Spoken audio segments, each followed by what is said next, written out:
அனைவருக்கும் வணக்கம். இது உங்கள் குருமணி. கல்வி மற்றும் வேலைவாய்ப்பு தொடர்பான செய்திகளை நம்ம தொடர்ந்து பார்த்துக்கிட்டு வந்துட்டுருக்கோம். இன்று 7ஆம் வகுப்பு குடிமியல் பகுதியில் பருவம் 1 பாடம் 1 சமத்துவம் அப்படிங்கிற தலைப்பை பார்க்க போகிறோம். வாங்க கண்டென்ட்டுக்குள்ளே போவோம். சமத்துவம் என்ற கோட்பாடு மனித இனம் அதனுடைய ஜாதி, நிறம், பாலினம் அல்லது தேசியம் ஆகியவற்றை பொருட்படுத்தாமல் அனைத்து மனிதர்களுக்கும் சமமான மதிப்புள்ளவர்கள் என்ற கோட்பாட்டை அறைகூவுகிறது. அதாவது ஜாதி, நிறம், பாலினம், இனம், தேசியம் இதை பயன்படுத்தி யார்கிட்டையும் பாகுபாடு காட்டக்கூடாது அப்படிங்கிறது தான் சமத்துவம். பேராசிரியர் லாஸ்கிங்கிறவர் ஒரு வரையறை கொடுத்துருக்காரு. முக்கியமான ஒரு வரையறை, கரெக்டாக புரிஞ்சிக்கணும்.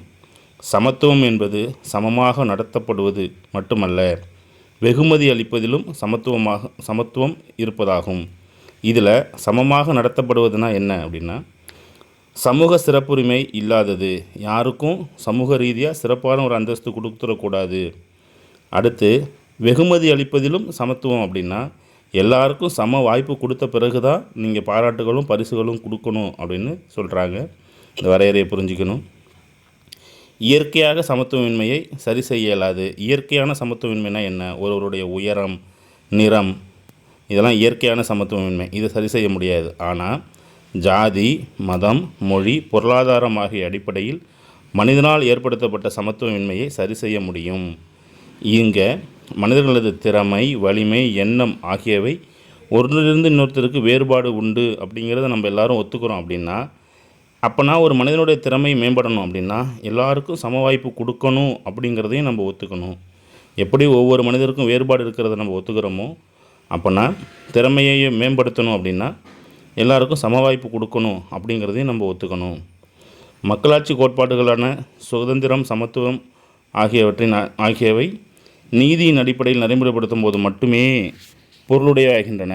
அதாவது மக்களாட்சி கோட்பாடுகளை சமத்துவ நீதியின் அடிப்படையில் நம்ம செயல்படுத்தும் போது மட்டும்தான் மக்களாட்சி உண்மையான அந்த அதிகாரத்தை பெறும் அப்படின்னு சொல்கிறாங்க. சமத்துவத்தோட வகைகள்.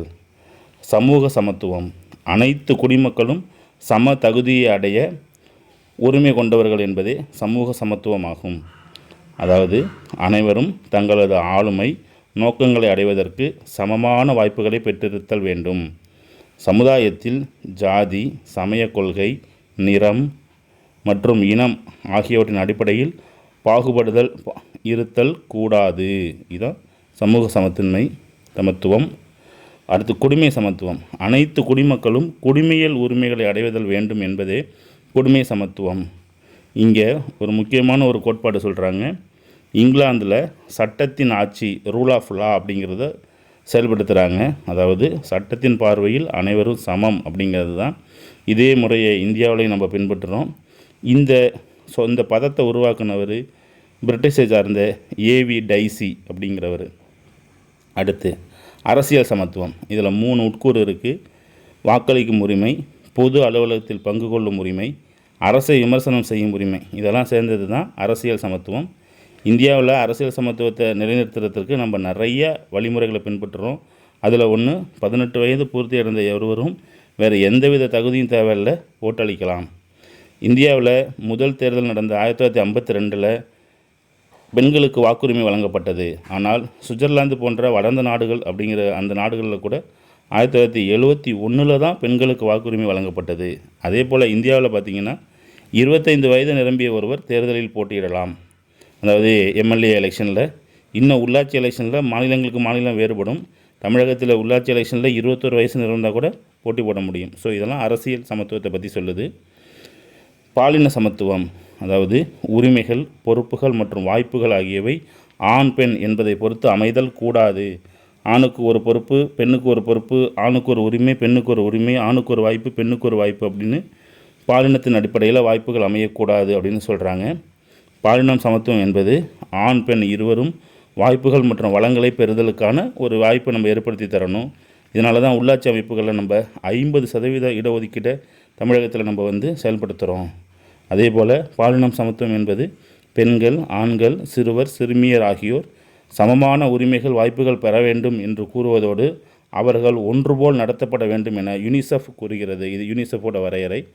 அதேபோல் ஐக்கிய நாடுகள் சபை 2017 நிலையான மேம்பாட்டிற்கான 17 குறிக்கோள்கள் வெளியிட்டாங்க. அதில் 5ஆவதாக பாலின சமத்துவத்தை பற்றி சொல்லியிருக்காங்க.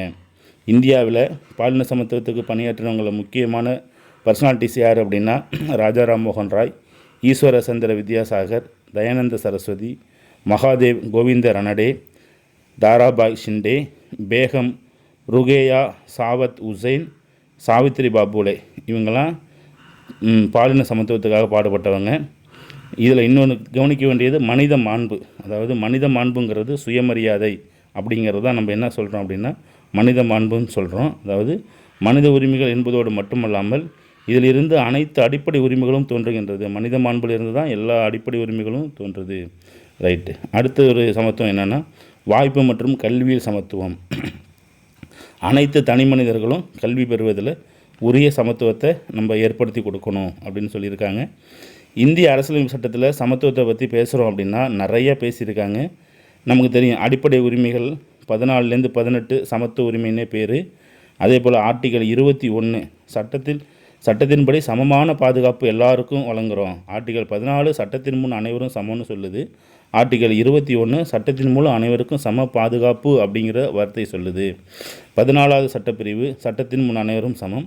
15வது சட்டப்பிரிவு பாகுபாட்டை தடை செய்கிறது. அதாவது நீங்கள் எந்த பெயரும் பட்டங்களும் வாங்கிட முடியாது. அதாவது மொழி, இனம், கலாச்சாரம், நிறம் அடிப்படையில் எந்த பாகுபாடும் செய்யக்கூடாதுன்னு 15 சொல்லுது. 16 பொது வேலைவாய்ப்பில் அனைவருக்கும் சம உரிமை அளிக்கணும்னு சொல்கிறாங்க. 17 அனைத்து வகை தீண்டாமைகளும் தடை செய்கிறது. 18 பட்டங்களை அளித்து வேறுபடுத்துதலை தடை செய்கிறதுன்னு சொல்லியிருப்பாங்க. ஸோ இந்த பாடத்தை உங்களுக்கு புரிஞ்சிருக்கும்னு நினைக்கிறேன். இதில் உள்ள தியரியை மனப்பாடம் பண்ணிங்க. இது குரூப் 4 குரூப் 2 போன்ற எக்ஸாமுக்கு அவசியம் பயன்படும். குறிப்பாக குரூப் 2ல தியரி எழுதுகிறவங்களுக்கு, குரூப் 1ல் தியரி எழுதுகிறவங்களுக்கு இது ரொம்ப யூஸ்ஃபுல்லாக இருக்கும். ஸோ அடுத்து டெஸ்ட்டு, இந்த தொடர்பான டெஸ்ட்டை பற்றி பேசுவோம். தேங்க்யூ. இப்போ டெஸ்ட்டு கொஸ்டின் பேப்பர் உங்கள்கிட்ட காட்டுறேன். ஸோ இதோட கீழ் பகுதியில் லாஸ்ட்டாக பார்த்தீங்கன்னா ஃபினிஷ்னு இருக்குது. ஸோ இந்த 4 ஆப்ஷனில் ஒரு ஆப்ஷனை நீங்கள் கிளிக் பண்ணிவிட்டு ஃபினிஷை டச் பண்ணிங்கன்னா உங்களுக்கு டோட்டல் மார்க்கில் நீங்கள் எத்தனை ரைட் அப்படிங்கிறது உங்களுக்கு டிஸ்பிளே ஆகும். ஸோ ஃபஸ்ட்டு கிளாஸு, தென் மெட்டீரியலை டவுன்லோட் பண்ணிங்க. மெட்டீரியல் டிஸ்கிரிப்ஷனில் இருக்குது. மெட்டீரியல் முடிஞ்சு நமக்கு என்ன வருது அப்படின்னா டெஸ்ட்டு வருது. ஸோ டெஸ்ட்டையும் நீங்கள் எடுத்து எழுதி பார்த்தீங்கன்னா உங்களுக்கு ரொம்ப யூஸ்ஃபுல்லாக இருக்கும். நன்றி. அடுத்த வீடியோவில் சந்திப்போம். தேங்க்யூ.